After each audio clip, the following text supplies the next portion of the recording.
Salut, vă aflați pe AEDU. Variabila E este declarată alăturată, indicația o instrucțiune de atribuire corectă din punct de vedere sintactic.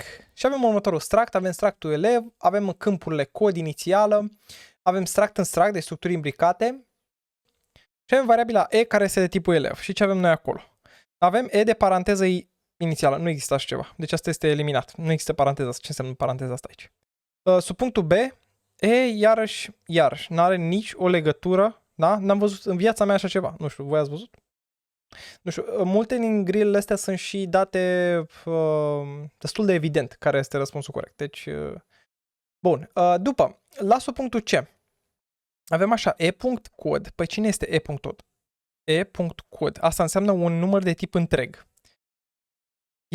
Primește e.inițială, e.inițială, adică un caracter minus alt caracter. Păi un caracter minus alt caracter ce ne dă? Ne dă un număr întreg, fiindcă să scad codurile ASCII ale lor.